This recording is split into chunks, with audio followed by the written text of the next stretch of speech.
Então, a aula está sendo gravada, né? Porque vai que vocês querem assistir de novo, né? Escutar as explicações, matar a saudade da professora, né? Da voz.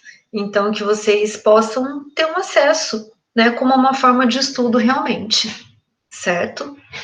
Então, pessoal, hoje, alguém quer colocar alguma coisa, pessoal, dessa semana que passou? Alguma observação?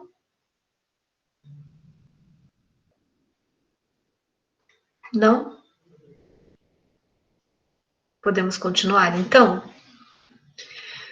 Bom, pessoal, na aula passada eu apresentei para vocês o plano de ensino e nós começamos a falar sobre a química analítica, que eu acho que eu não terminei, né? Então eu vou continuar com ela, falando com vocês sobre a química analítica, que é o objeto principal da nossa disciplina, né? Vocês já tiveram a química analítica qualitativa, e nesse semestre, vocês começam com a química analítica quantitativa, né? Então, nós vimos algumas definições e continuamos a falar sobre ela agora. Então, eu vou projetar a apresentação para vocês.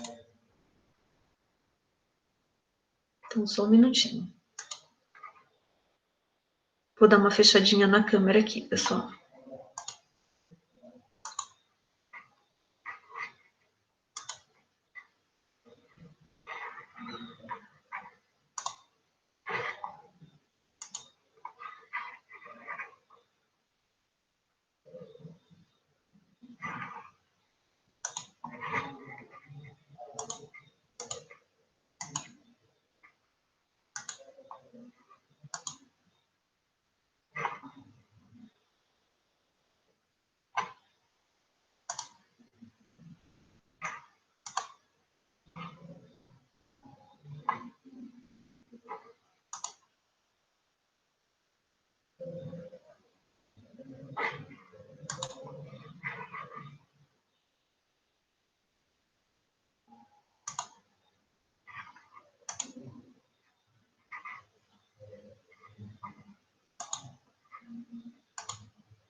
Então vamos lá, pessoal.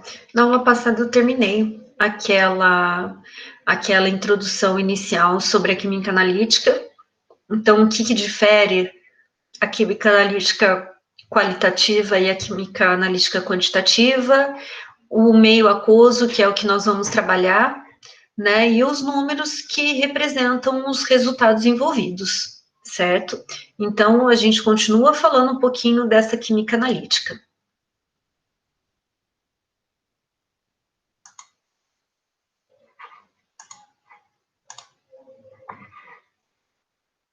Todos veem? Pessoal, lembra que eu não enxergo o chat, né? Todo mundo enxerga e me vê direito?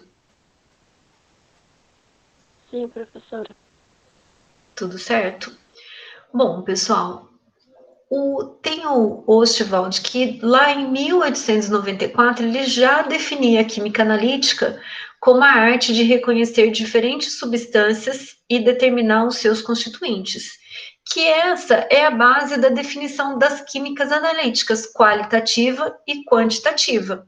Então, a quali reconhece as diferentes substâncias e a quanti determina os seus constituintes, né? Então, ele abrange aí a própria definição da química analítica. Quando a gente fala da química analítica, pessoal, ela é uma área da química, né? Então, é uma das 4 grandes áreas da química, né? Que ela acaba trazendo uma grande importância. Porque quando você pensa na química como a ciência, que estuda a matéria e a composição da matéria, logo, uma pergunta seguinte é o quanto tem daquela matéria. Então, quando ela responde isso, ela cria uma interface com diferentes áreas do conhecimento. Então, ela cria com a própria química, né? Quando a gente pensa na bioquímica, na química inorgânica, na química orgânica, na fisicoquímica, na física, quando a gente pensa na astrofísica, na astronomia, na biofísica. Então, lembra que em cada uma dessas áreas a gente está respondendo o que e o quanto. Na engenharia civil, na engenharia química, elétrica e mecânica. Então, na civil, quando a gente pensa nos diferentes tipos de materiais, na proporção de cada material, né? Deixa eu só autorizar a entrada ali, pessoal.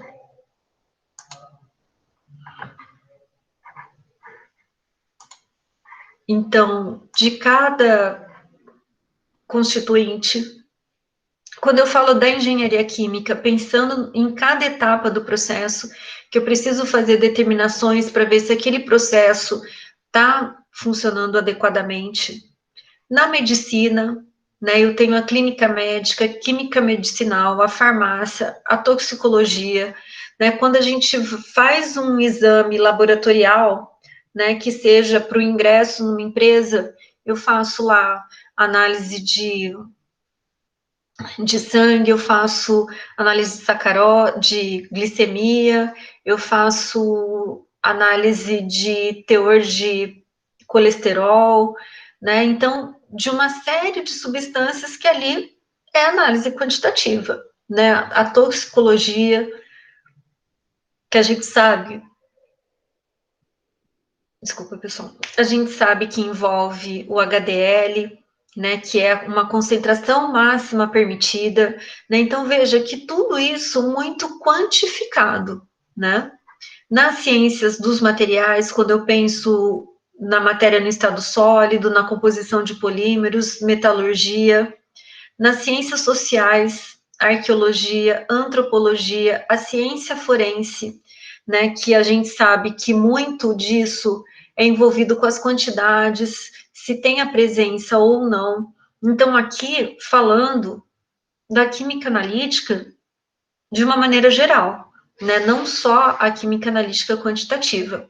Né? Então, quando a gente pensa numa cena forense, né, uma cena de crime, eu preciso ver se eu tenho vestígio de sangue, por exemplo, né, se eu tenho resíduo de chumbo, no caso do uso de uma arma de fogo. Né? Então, eu primeiro preciso identificar, para depois quantificar, para saber se aquela quantidade, ela comprova a presença da substância ou não. Na agricultura, super importante, então, uma plantação que eu vou fazer, um desenvolvimento agrícola, a primeira coisa que eu faço é uma análise de solo. Faço uma análise de solo para quê? Para determinar, por exemplo, a quantidade de macronutrientes ali presente. Né? Então, a presença de nitrogênio, fósforo e potássio. Né? E a partir de uma formulação, eu poder, se necessário, recompor essas quantidades. Né? A ciência do meio ambiente, né? Meteorologia, ecologia, oceanografia, né? Que é o estudo das águas dos oceanos, a geologia, geoquímica, paleontologia. E se fala paleontologia, pessoal, paleontologia faz datação.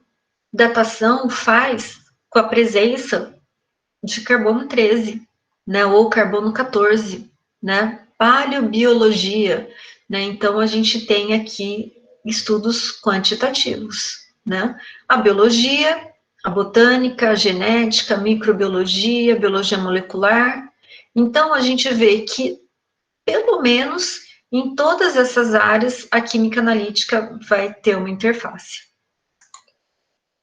Então, como que ela está presente, né? Então, é uma área da química, então ela continua sendo uma ciência, né? Que garante, né? Que auxilia, na verdade, todas as áreas do conhecimento.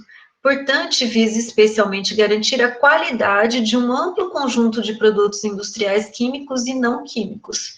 Então, sem a química analítica, não seria possível a determinação de compostos de importância ambiental, farmacológica, industrial e tantas outras.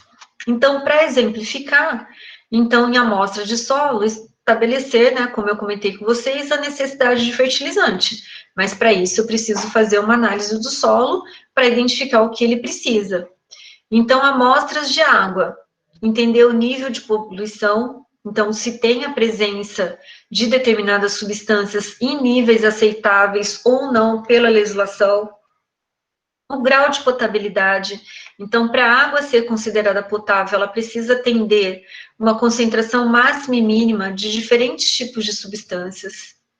Determinação de metais, então, por exemplo, fazer a quantificação da porcentagem de pureza daquele metal para definir, assim, o valor comercial. Amostra de sangue, como eu comentei também, determinar o teor de colesterol, determinar o teor de açúcar, determinar a quantidade de vitamina B, né, a quantidade de cálcio, né, então, tudo é possível a partir de uma amostra de sangue. E avaliar o grau de impacto de produtos e processos, né, então, se ele está trazendo um impacto ambiental negativo, vamos dizer assim, então eu só vou conseguir definir isso por meio de análises quantitativas. E até mesmo, pessoal, na área do alimento. Então, não sei se vocês têm,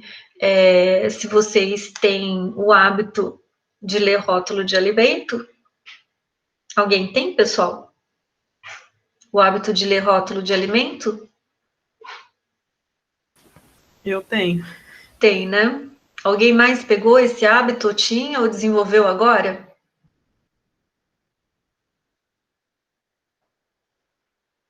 Então, por exemplo, pessoal, aqui tem um rótulo de um alimento.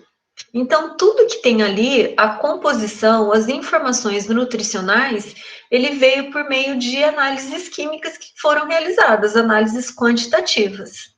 Então, existem vários métodos, né? Na verdade, N métodos analíticos para fazer algumas determinações, né? Então, de umidade, de cinza, de proteína, de gorduras totais, gorduras saturadas, que utilizam, pessoal, tanto os métodos clássicos, como a gente falou aula passada, como os métodos instrumentais.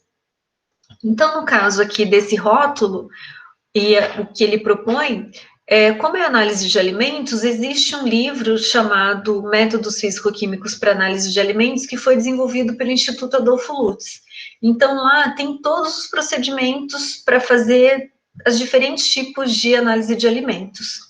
Então, aqui eu posso medir o teor de umidade ou a quantidade de água presente num determinado alimento, que eu uso uma técnica clássica, que é a técnica gravimétrica, que acontece lá simplesmente com uma estufa que aquece até 105 graus. Posso fazer o teor de cinzas, que também é uma técnica gravimétrica, só que agora eu vou usar uma mufla, né, que essa mufla vai aquecer até 550 graus. Posso determinar o teor de proteínas, utilizando o método Kjeldahl, né, para determinação de nitrogênio. E aí, também, aqui no caso, é possível empregar um método clássico, né, que envolve titulação, envolve a oxidação do material, mas depois um processo de titulação. Fibra alimentar, enzimático gravimétrico, né, cloreto de sódio pode ser uma titulação de nitrato de prata, né, então vocês vejam que aqui eu posso determinar as características de um determinado alimento, por exemplo, só utilizando as técnicas analíticas clássicas de titulação e análise gravimétrica, que é uma análise de pesagem. Depois, uma outra exemplificação, né? Então, aqui um artigo que chama Química Forense, a utilização da química na pesquisa de vestígios de crime. Então, que ele coloca aqui um teste muito utilizado, né, é a determinação de íons presentes no resíduo gerado após o disparo. né? E, no caso, como na arma de fogo, na bala, possuem metais, então é possível fazer análise do resíduo. E, nesse caso, esse artigo ele propõe análise do chumbo.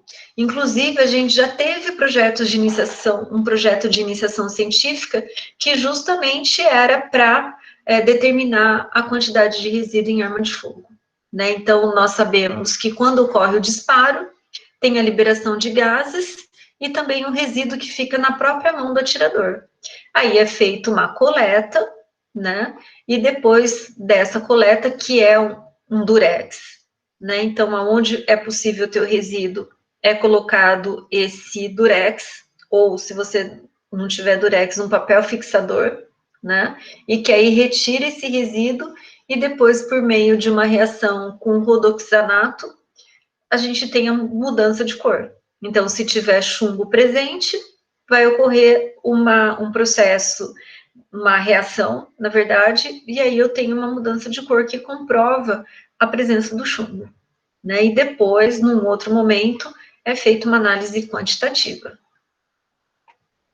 Então, como nós conversamos, né? A química analítica é dividida no que e quanto, em que uma é a qualitativa, que envolve identificação, e a outra é quantitativa, que faz a determinação da quantidade.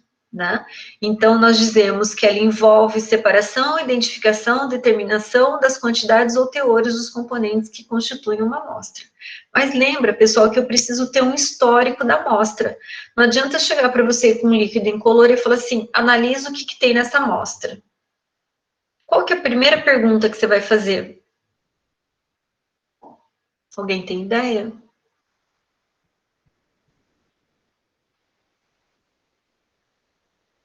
A primeira pergunta, normalmente, que a gente faz, pessoal, é de onde?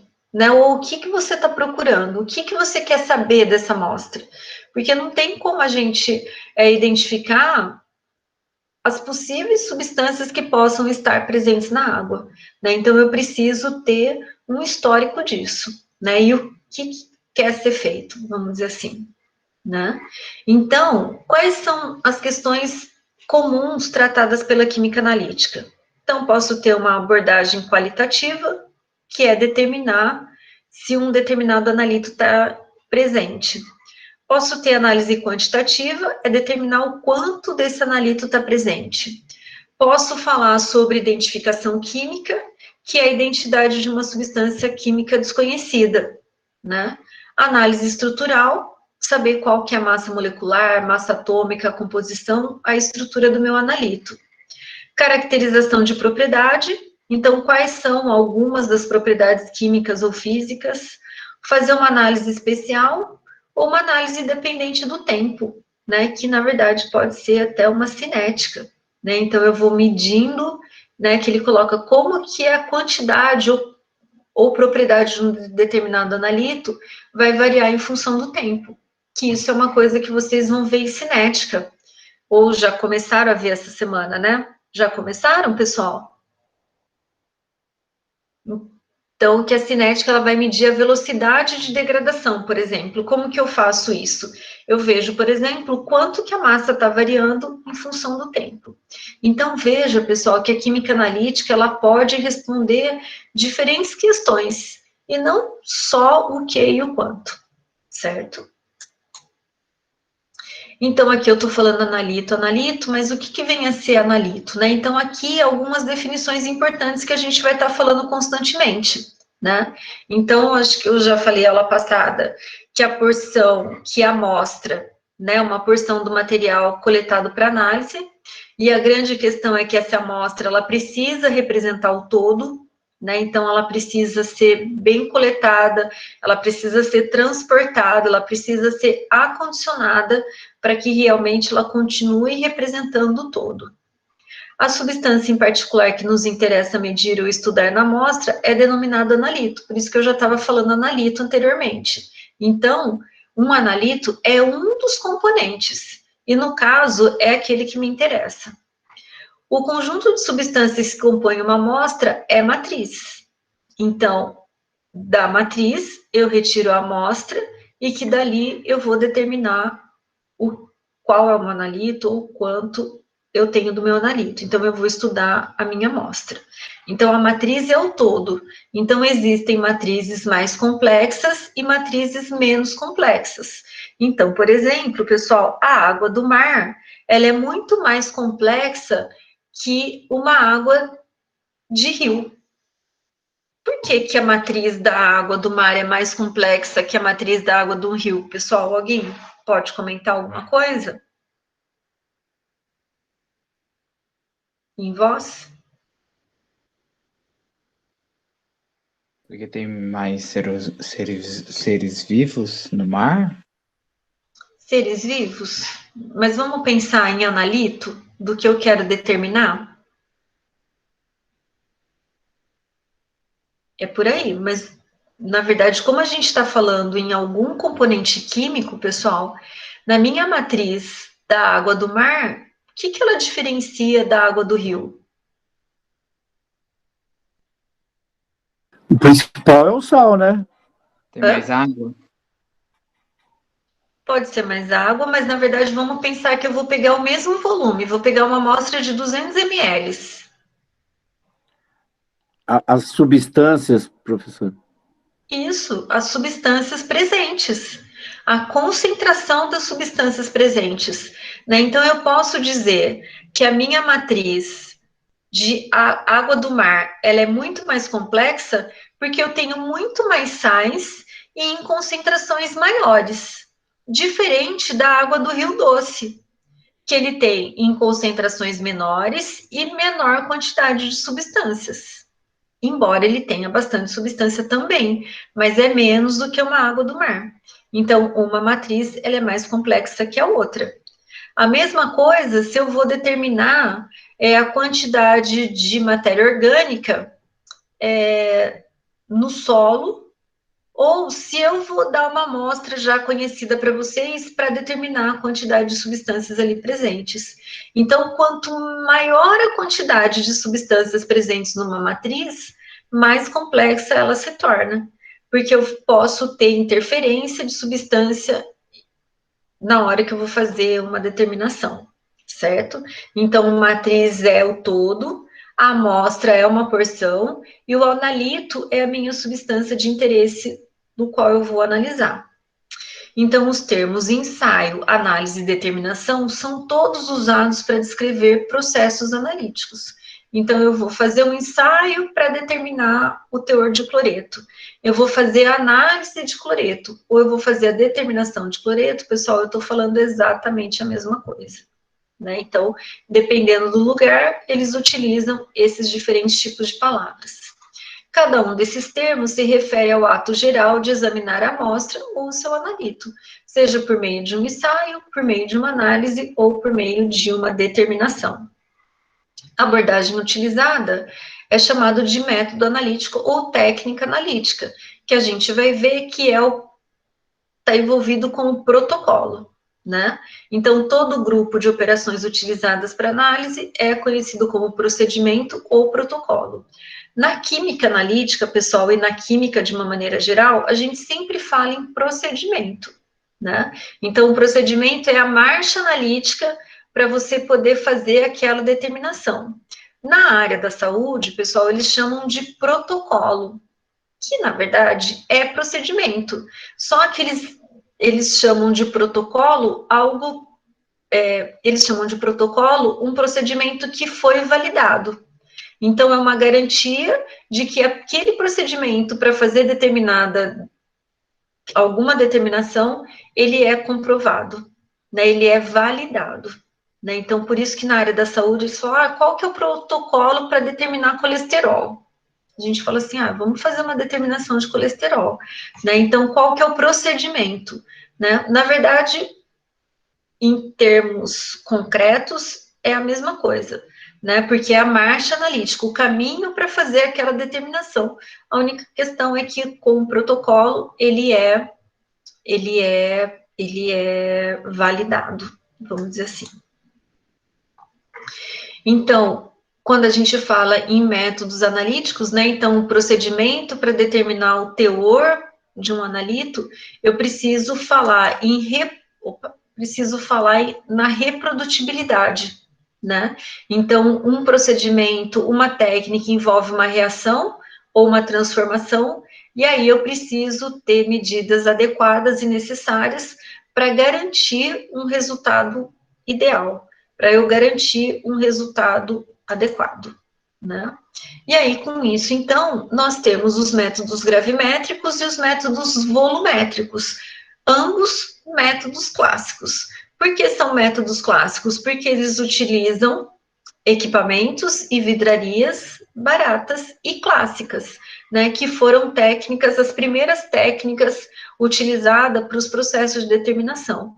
Então, lembra que o método gravimétrico, ele envolve a determinação de massa do meu analito de interesse, e que esse tipo de procedimento, ele veio lá do final de 1800, né, quando surgiu as primeiras leis da química, como, por exemplo, a lei das proporções ou a lei de conservação em massa, né? Então, tudo isso, todas essas duas leis, elas foram determinadas por métodos gravimétricos.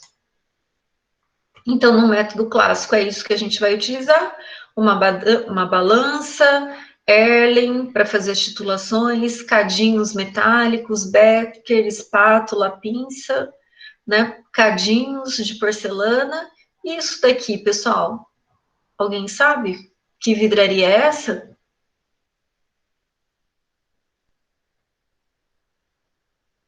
Alguém sabe? Que vidraria é essa? Que é um vidrinho com a tampa e com a boca esmerilhada?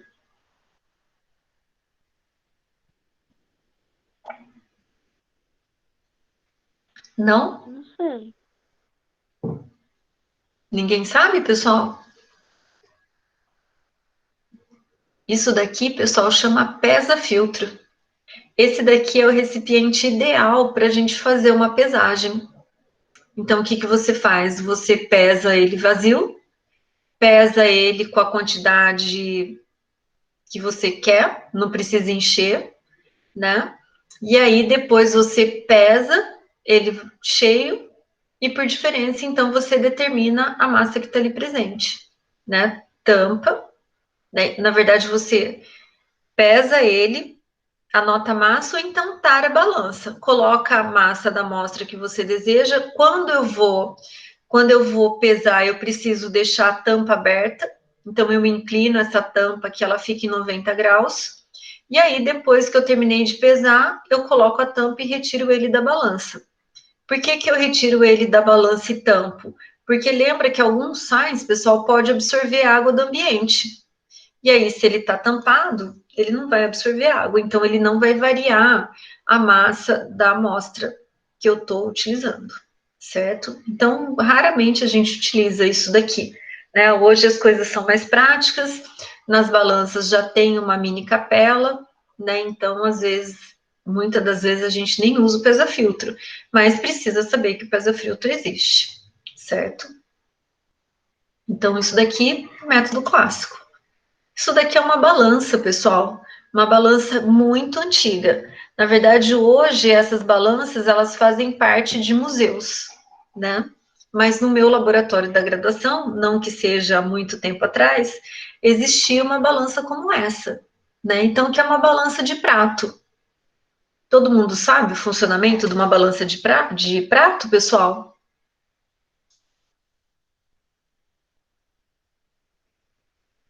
Todo mundo sabe como que é o funcionamento? De um lado você coloca o que você quer pesar, aí do outro você vai equilibrando com pezinhos, não é? Isso, exatamente. Então, aqui, que está aqui em cima, é o que a gente chama de travessão, né? E aí, depois, ele tem os pratos. Então, você coloca a amostra, e aí, consequentemente, esse prato vai abaixar. Aí, o que você faz? Do outro lado, você vai colocando pezinho. Então, você coloca um pezinho de 2 gramas, um de 3 gramas, um de 5 gramas, até que os dois pratos fiquem equilibrados, né? Então, é um equilíbrio, né? Uma comparação de peso. Essa daqui ainda é meio eletrônica, né? Ela tem toda uma engrenagem, mas existem outras que eram mais simples. né? Então, as balanças precisam estar em bancadas isoladas, preferencialmente, né? Ela tem um nível para deixar no nível correto, porque senão eu posso ter o desequilíbrio do prato e, consequentemente, ter a massa alterada da minha amostra de interesse. Mas essas balanças, elas são lindíssimas, porque muitos desses, de parte, né, da estrutura metálica dela era feito de ouro, né? A titulação, que é o método clássico, né? Então, aqui fazendo a titulação na mão, aqui já fazendo uma titulação potenciométrica, né? Com o auxílio do agitador magnético, da bureta na garra e de um eletrodo. Então, lembrando que essa titulação aqui é uma titulação visual, né? Então, eu utilizei um indicador e pela mudança de coloração eu sei quando que a reação acabou, né? E nesse caso aqui, eu não preciso da utilização do indicador, mas eu vou anotando a variação do pH, por exemplo, né? Ou potencial de concentração de alguma substância de interesse. E aí é possível fazer a determinação. Acho que vocês já passaram por esses dois tipos de titulação, pessoal?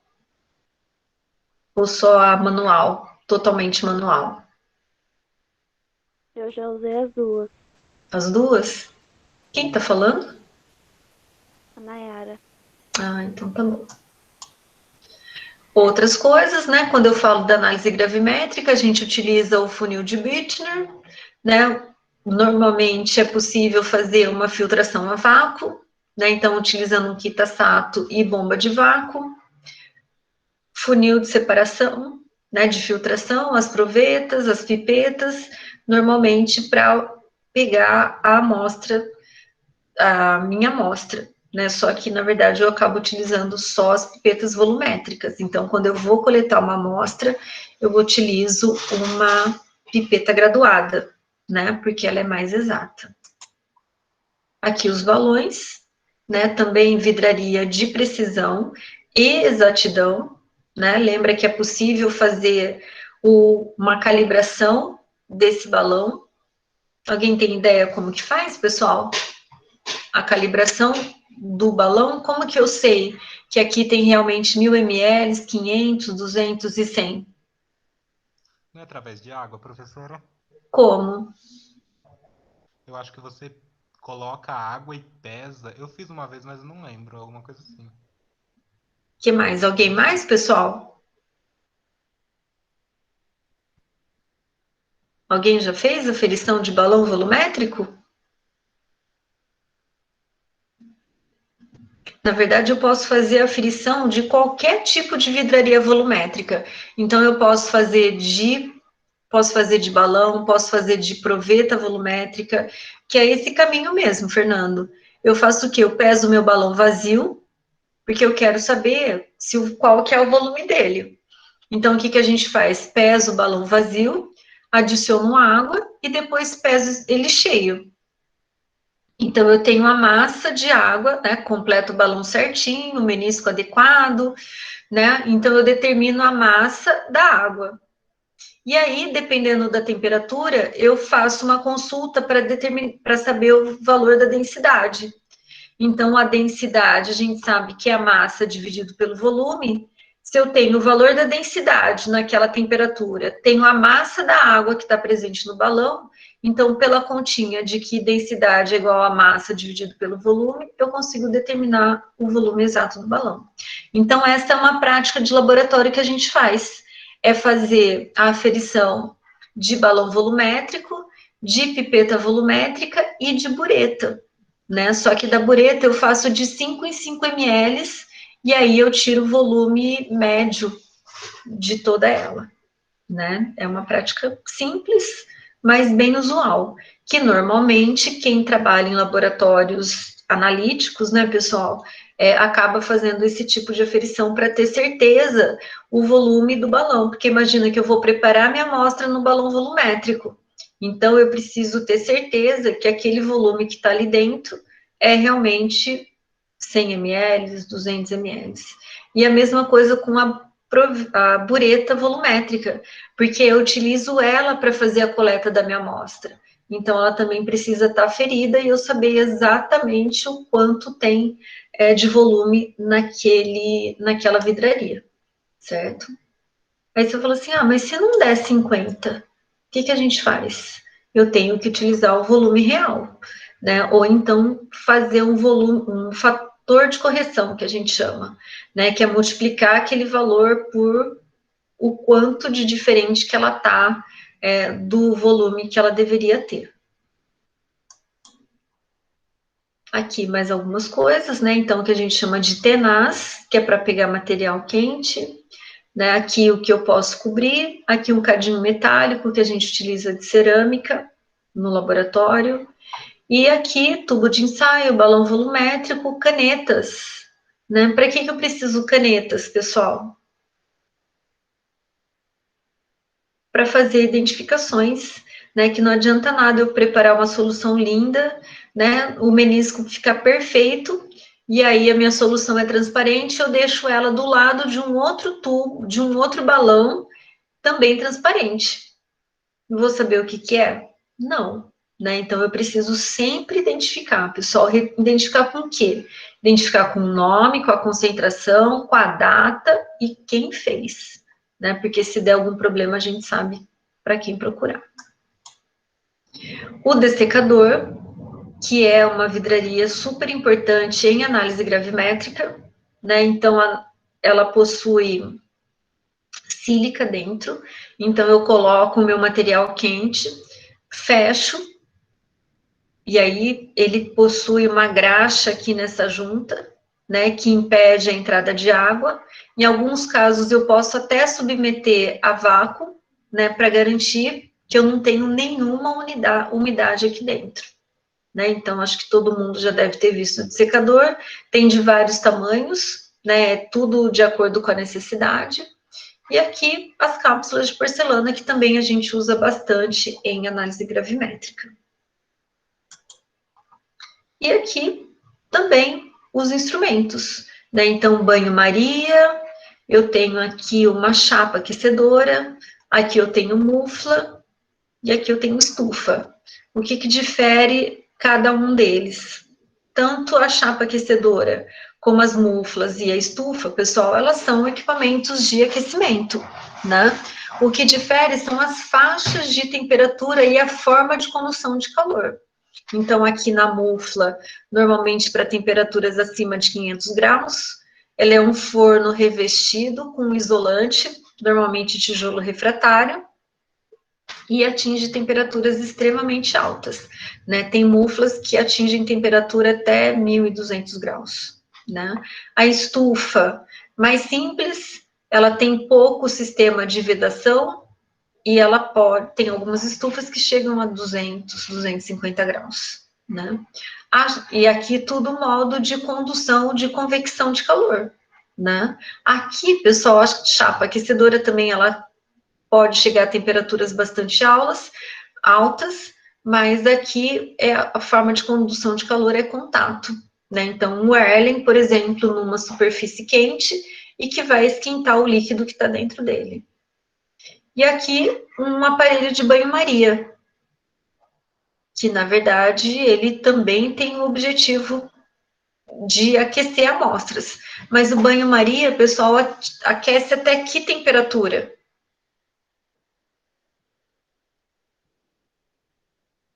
Até que temperatura vai um banho-maria?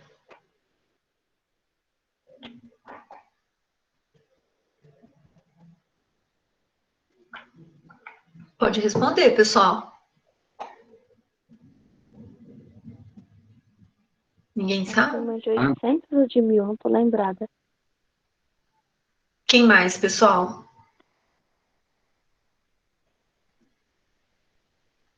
Alguém falou junto com a Nayara. Pessoal, a temperatura do banho-maria, lembra que eu não enxergo o chat, então alguém lê, por favor. Alguém escreveu no chat? Ah, do banho-mar 100 graus. Eu entendi que era da mufla. O banho-maria, pessoal, é até 100 graus. Por quê? Porque dentro do banho-maria eu tenho água. Então, na verdade, eu esquento a água e se toda a água não evaporar, né, ela vai ficar a 100 graus. Então, é uma forma de eu garantir a temperatura de aquecimento da minha amostra como com temperatura máxima de 100 graus. Então, eu posso ter banho-maria, eu posso ter banho de óleo. Normalmente a gente utiliza glicerina ou óleo mineral, que daí eu faço um banho de temperatura mais elevada. Posso ter um banho, então, de óleo, um banho de glicerina e o banho de água, que no caso, tanto de glicerina como de óleo mineral, a temperatura de aquecimento do banho, ele é maior do que a temperatura da água, certo? A mufla chega a 1.300, por exemplo. Na verdade, tem vários tipos de mufla. Então, uma época, no laboratório que eu trabalhava, era um sonho de consumo ter um banho-maria desse, né? Porque daí eu não precisava ficar montando tripé, becker, controlar a temperatura, porque isso daqui ele faz tudo. E aqui, pessoal, não sei se dá para ver, que cada ondinha dessa é uma tampa diferente. Então, dá para encaixar diferentes tipos de vidrarias. Então, pessoal, quando a gente fala dos métodos clássicos, nós estamos falando da análise gravimétrica e da análise volumétrica, né? Então, que utiliza aqueles equipamentos clássicos e que funciona até hoje, né? Então, como eu falei para vocês, são análises que elas são análises padrão e que elas servem para aferir, muitas vezes, métodos experimentais, né? Então, porque muitas dessas metodologias são padrões. Então, vocês lembram que na análise de alimento que eu mostrei ali, que envolve análise de cinzas, teor de água, determinação de proteína, todos esses são métodos clássicos definidos num guia de análise de alimentos e que envolve essas técnicas de gravimetria e volumetria, certo? Alguma dúvida, pessoal, até aqui? Tranquilo? Não é difícil. Então, só um minutinho que eu vou mudar aqui.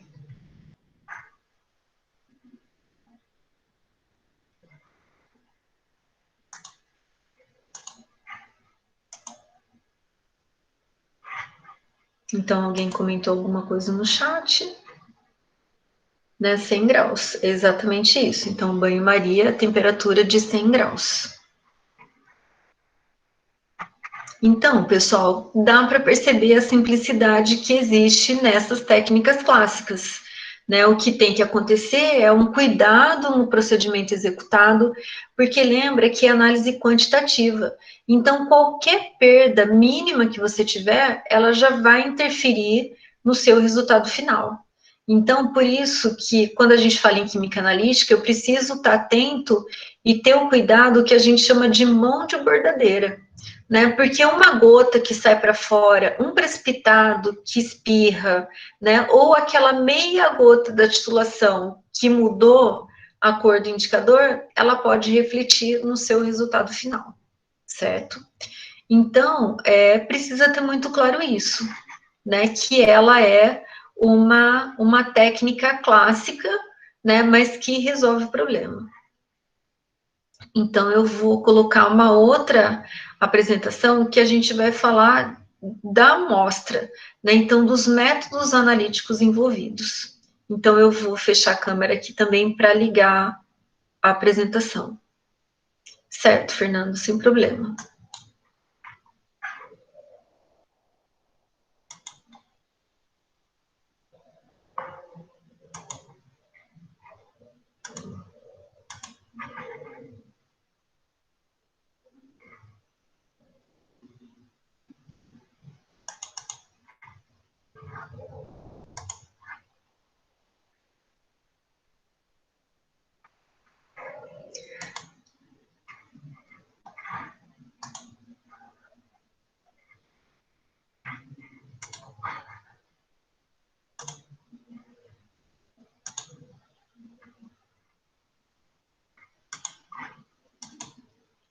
Então, pessoal, quando a gente tem...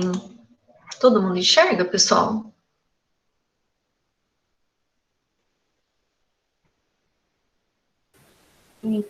Sim? Acho que é a única coisa que eu tô com a câmera desligada.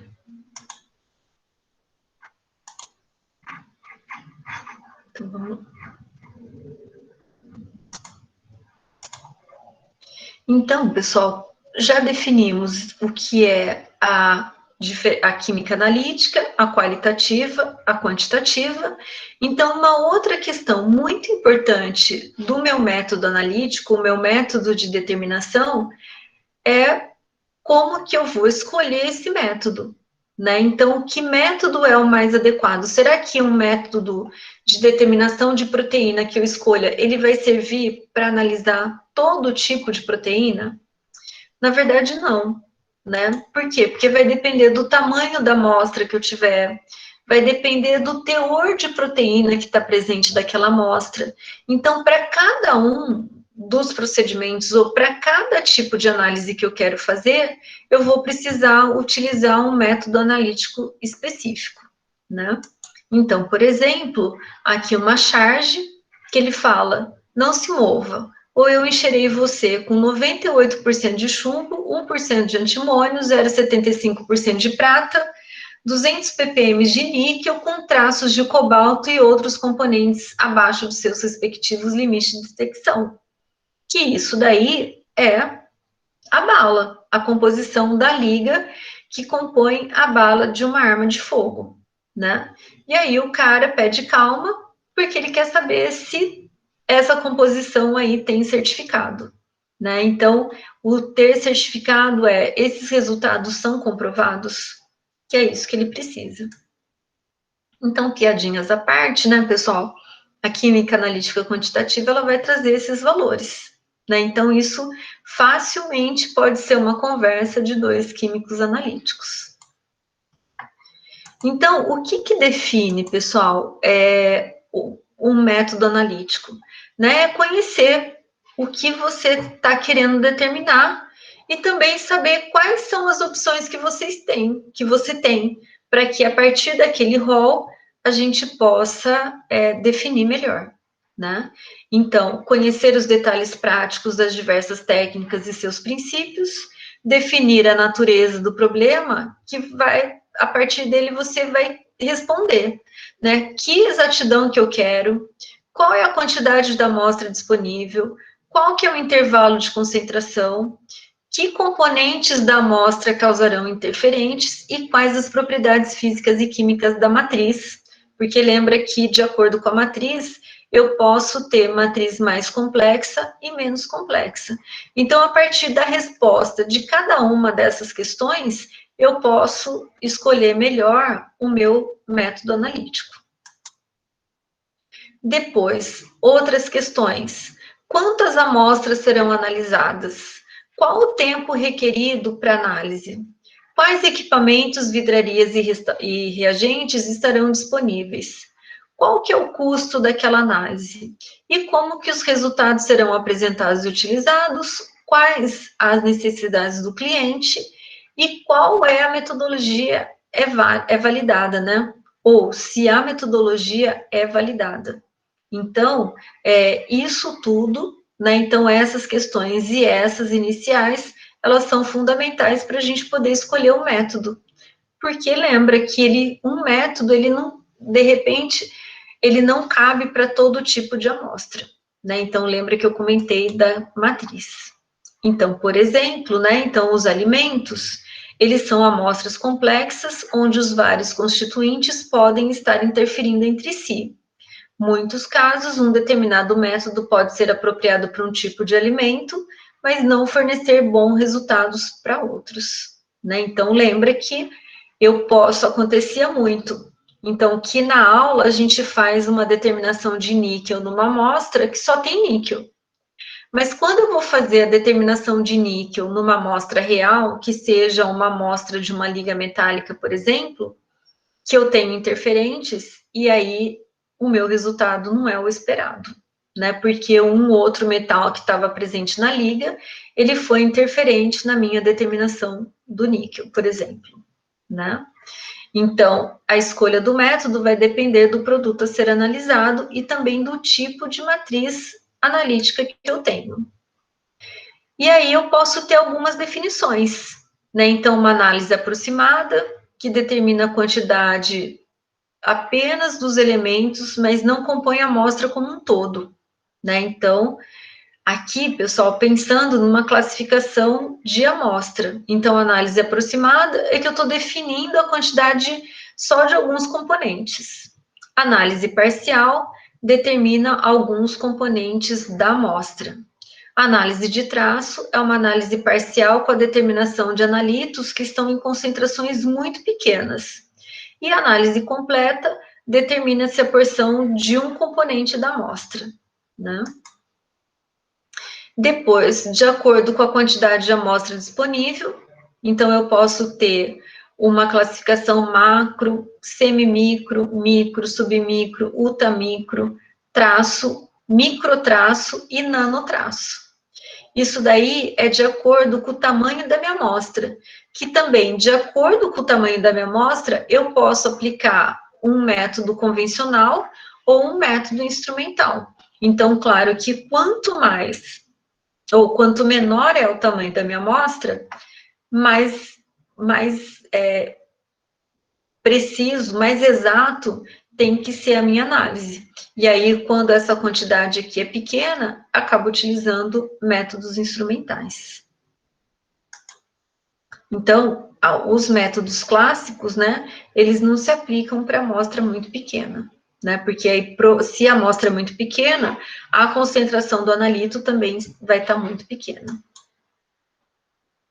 Quantidade do componente analisado, né? Então, eu posso ter, se o componente em peso, ele é mais que 1%, eu posso tranquilamente utilizar gravimetria e volumetria.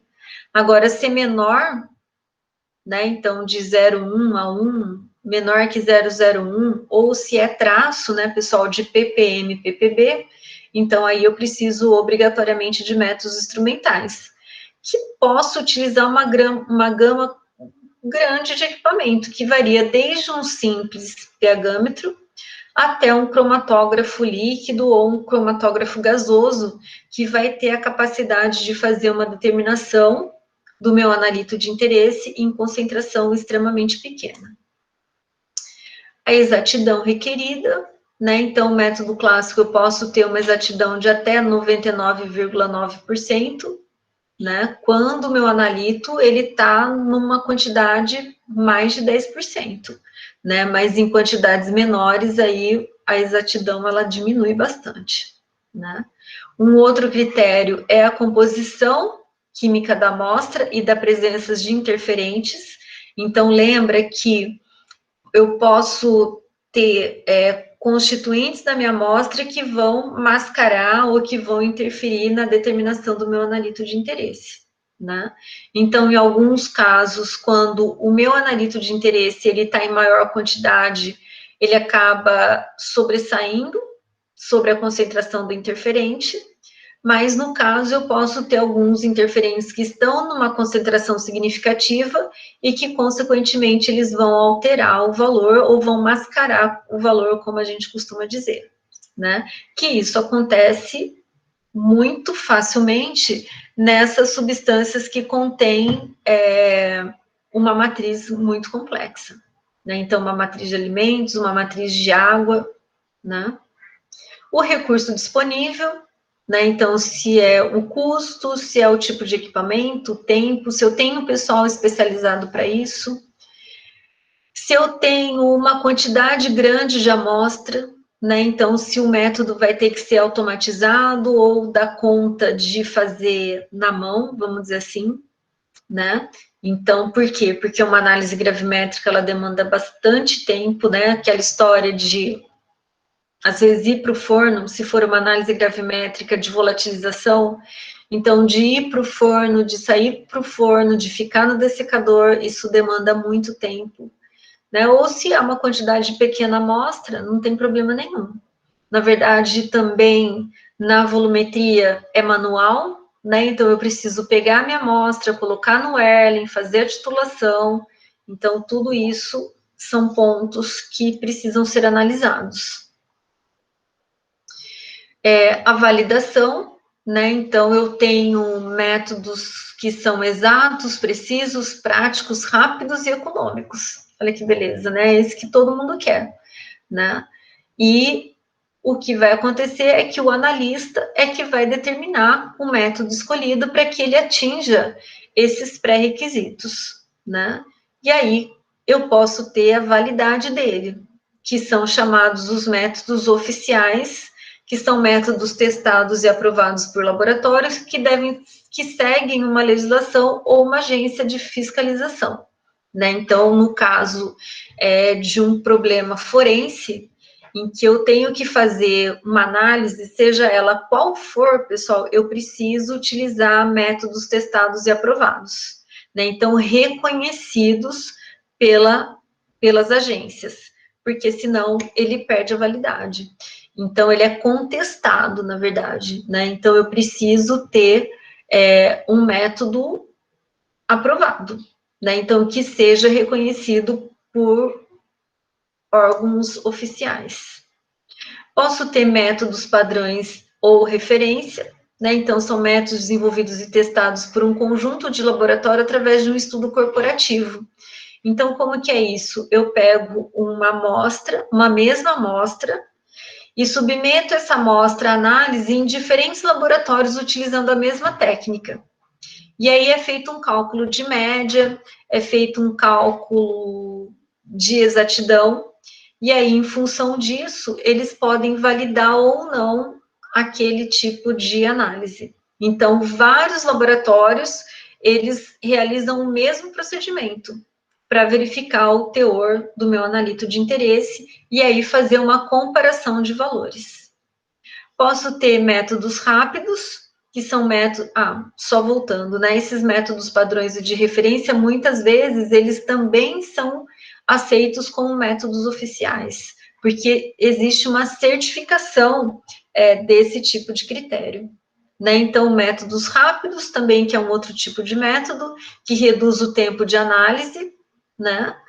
Embora apresenta uma menor exatidão na medida, é útil quando eu quero fazer uma determinação aproximada. Então, é aquela que a gente chama de análise preliminar, né? Então, a gente faz uma análise, vamos dizer assim, mais ou menos, né? Para ter uma ideia se tem ou não, e aí adequar um método mais indicado, né? Porque por esse método rápido ou essa análise preliminar, pessoal, a gente faz uma previsão, né? Claro, é uma previsão, mas na verdade, eu uso uma técnica, mas não preciso utilizar uma técnica padrão ou oficial. Eu faço uma estimativa para adequar a minha análise oficial ou a minha análise padrão, né?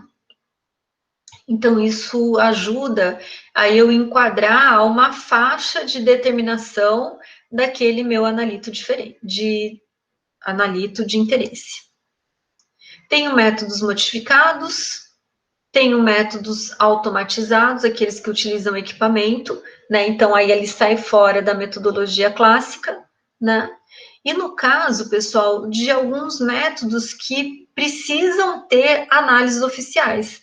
Então, um método que ele me entrega um resultado, mas esse resultado ele precisa ter algo mais. Então, na verdade, eu preciso ter uma expedição de um laudo, né?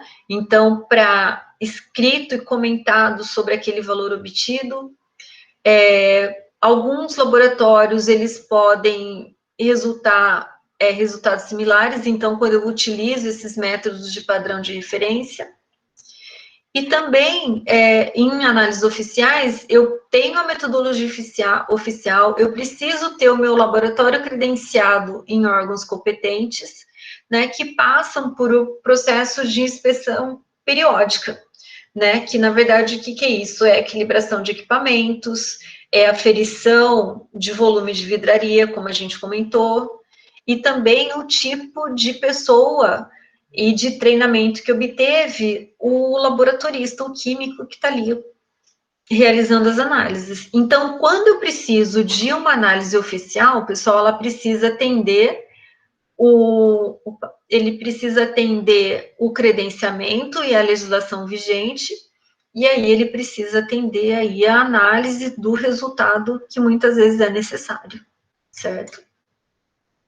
Aqui alguns órgãos, né, então, que publicam esses métodos oficiais, né, então, de análise de alimentos, é esse OAC, tenho esse que é só de análise de cereais, esse que é um grupo, né, de análises que envolvem óleos, né, eu tenho esses métodos padrão para análise de produtos diários, né, leite, subproduto de leite, tenho esse método padrão para análise de água e água de resíduo, que esse é muito comum, né? Então, quem já desenvolveu projetinhos, né, ou fez estágio de análise de água, os procedimentos utilizados é baseado nesse livro. E hoje ainda tem a farmacopeia, né, que na verdade é um livro bem antigo e que ele vem sendo atualizado ano a ano, né, e que ali consta também uma série de informações sobre os analitos de interesse e sobre procedimentos. Então, é possível citar a farmacopeia como uma referência de análise química, da mesma forma que eu cito todos esses métodos que são, então, validados por determinadas instituições, né? Então, vejam que são associações internacionais, né, que são sociedades, né, então, que faz a validação do método escolhido. Aqui no Brasil, a gente tem o Instituto Adolfo Lutz, que ele tem aí uma literatura bastante expressiva na área de alimentos. Eu tenho Lanara, que é o Laboratório Nacional de Referência Animal, e depois eu tenho, pessoal, metodologias específicas da Anvisa e do Ministério da Saúde, né? Então, que também é uma referência de métodos de análise, certo? E aí, então, aqui os ensaios apropriados, a definição de intercerteza, né? Todo o processo, né, como um todo.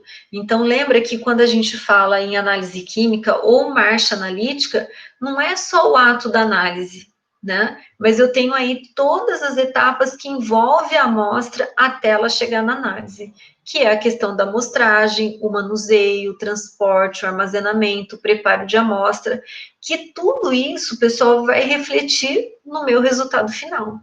Então, quando eu falo da análise química, não é só o método escolhido e a aplicação da amostra, né? A gente tem todo um contexto do qual essa amostra está inserida para que eu tenha o melhor resultado obtido, né?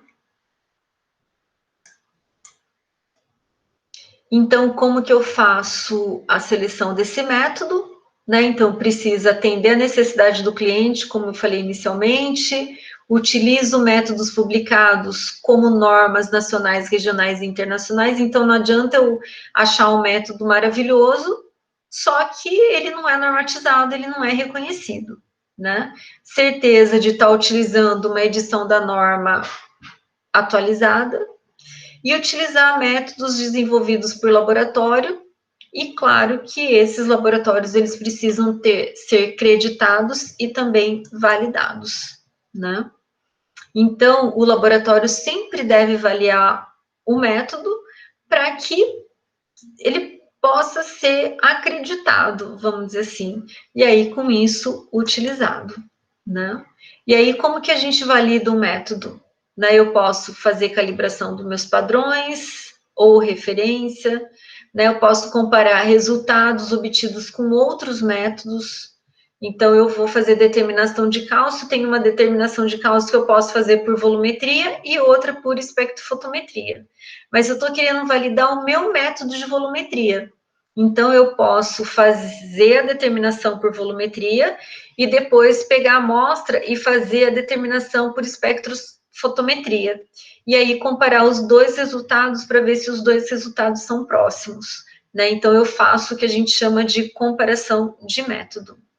Posso fazer comparações interlaboratoriais, que eu comentei anteriormente, da minha amostra aí para diferentes laboratórios, e com isso, então, verificar os valores. Fazer uma avaliação periódica e sistemática para ver se o meu método não está sofrendo alguma influência de umidade do ar, por exemplo, de temperatura ambiente, e avaliar a incerteza dos resultados, que aí eu consigo minimizar essa incerteza quando eu faço um tratamento estatístico, ou seja, eu faço uma análise no mínimo 5 vezes da mesma amostra, né? Que hoje, pessoal, alguns artigos científicos não aceitam essa quantidade pequena, né? Porque na química analítica é comum fazer 3, né? Alguns livros sugerem 5, né? Mas dependendo do trabalho que você está fazendo, às vezes precisa fazer mais amostras, né? Porque é uma forma de você realmente minimizar essa incerteza. Com relação aos equipamentos, né, pessoal, os laboratórios, eles precisam ter aparelhos adequados para o tipo de prestação de serviço que ele está oferecendo, né? Então, eu posso ter equipamentos desde amostragem, de preparação de amostra, de processamento e, consequentemente, de análise de resultados, né? Periodicamente, então, para eu garantir o funcionamento adequado desses equipamentos, eu preciso ter cuidado com eles. E uma das formas é a utilização dele de uma maneira adequada e calibrar e verificar esses equipamentos antes de uso. Então, quem, por exemplo, usa pH-metro com frequência, sabe que a primeira coisa que faz quando chega no trabalho é fazer a calibração. Então, o pH-metro, por exemplo, é o tipo de equipamento que o ideal é que a gente faça a calibração dele todos os dias. O laboratório precisa ter cuidado, né, e procedimentos específicos para o transporte, armazenamento, manutenção, né, verificações e assegurar o funcionamento perfeito dele, né, retirar equipamentos que não estejam em condição de uso e que, na verdade, se ele não está em condição adequada de uso, ele vai refletir no meu resultado final, né? Então, o que significa um equipamento que não está de acordo com a condição adequada? Né? Por exemplo, aquele que é submetido a sobrecarga. Então, uma balança analítica que o máximo que ela pesa é 200 gramas, você quer pesar uma amostra de 250. Né? Então, você está usando ele no modo de não conformidade. O manuseio corretamente. Falando da balança ainda, se eu faço a pesagem sem fechar as portinhas laterais, quando o resultado é muito fora do muito fora do valor esperado, né? Com o equipamento que tem defeito, né? Não funciona adequadamente, por exemplo, um pH-metro que não aceita mais calibração, né? É defeito. E fora dos limites especificados, né? Então, um equipamento que não mede a uma faixa de concentração que eu desejo, né? Então, o que a gente fala extrapolação da curva é que ele está fora do limite de detecção dele, né? Então, consequentemente, ele vai comprometer o resultado apresentado. Uma outra situação que a gente pode fazer é o que a gente chama de ensaio de proficiência, né? Que é a determinação do desempenho do laboratório na realização de ensaio, que é aquele ensaio de comparação interlaboratorial.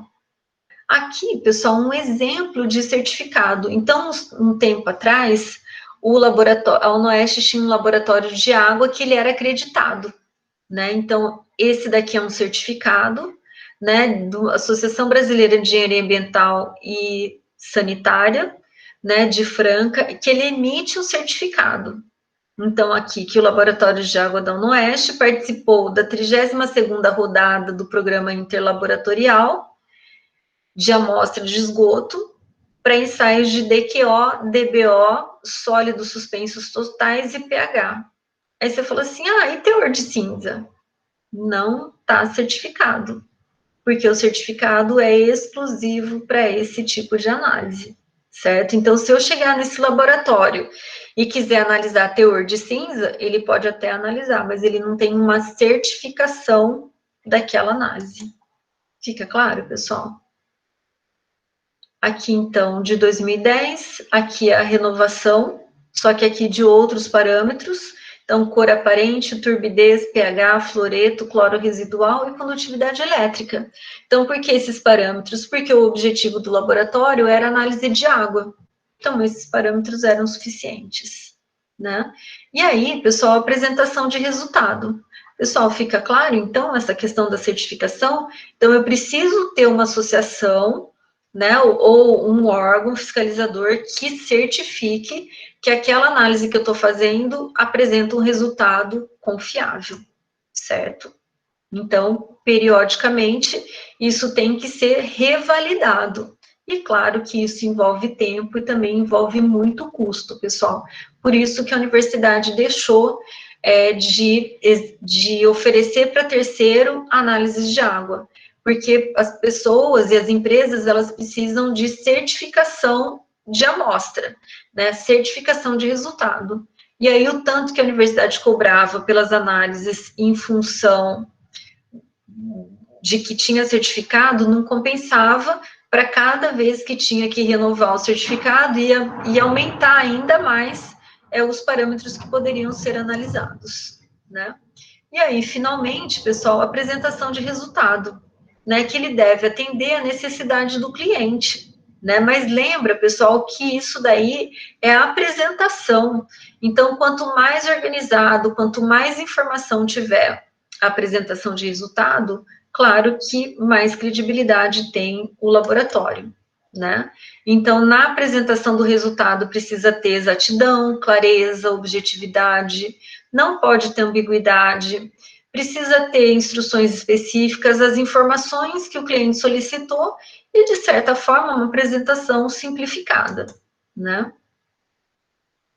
Então, aqui algumas considerações, né? Então, que as informações que não foram relatadas no relatório têm que estar disponível.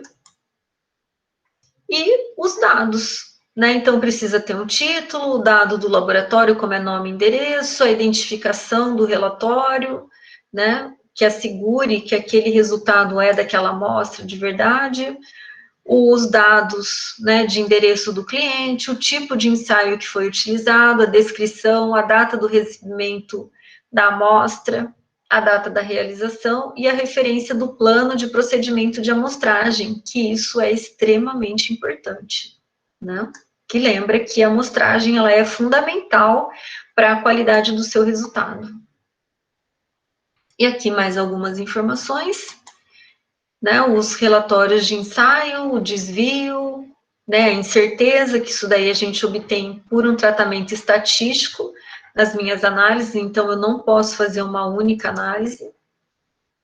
Precisa constar o dado de amostragem, né, se ele teve um plano de amostragem,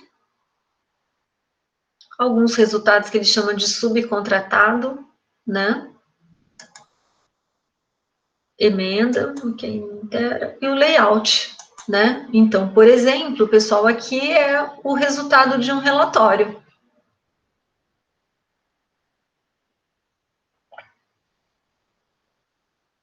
Então, veja só, isso daqui é um laboratório que prestou serviço para a Onoeste.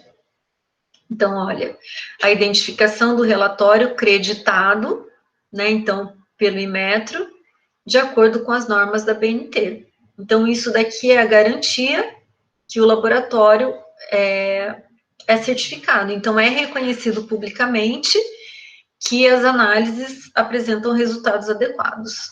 Aqui, os dados do cliente, a identificação da amostra, então, a descrição dela, que foi uma água para consumo, o ponto de coleta, o local de amostragem, a coordenada geográfica, que às vezes aparece, quem fez a coleta, né, porque ele vai ser responsabilizado, e a identidade da coleta.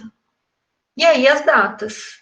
Uma foi 30/10/2013, depois o horário da recepção, a data que iniciou a análise, a data do final e a data da emissão do resultado.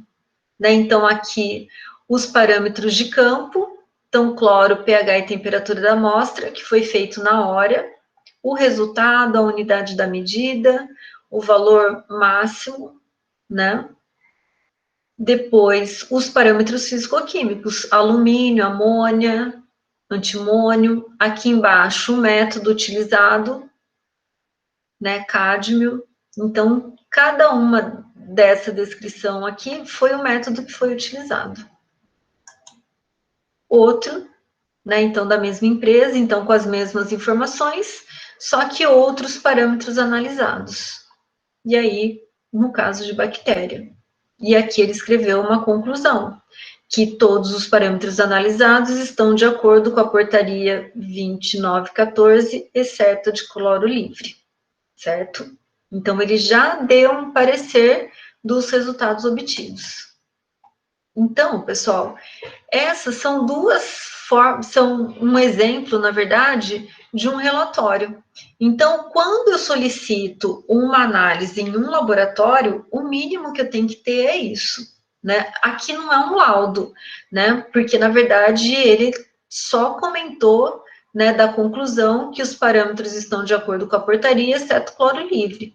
Ele não comentou para falar de onde poderia ter vindo esse cloro livre, mas aqui é a convergência de cada etapa do método de análise. Então, aqui a gente consegue ver desde o processo de amostragem até o parâmetro que foi analisado, o método que foi escolhido e a apresentação do resultado.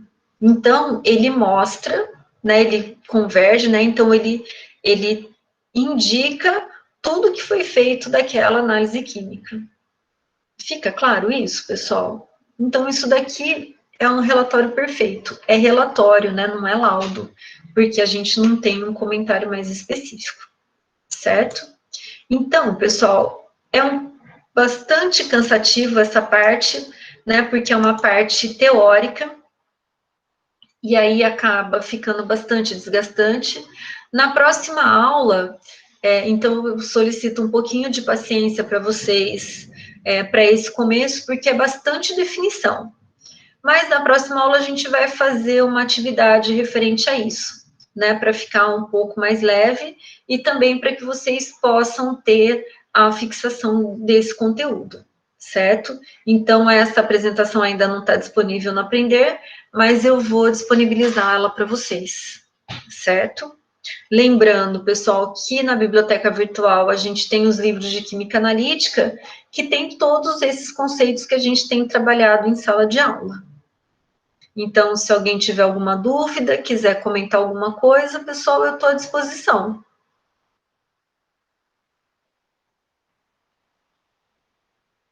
Alguma dúvida, pessoal?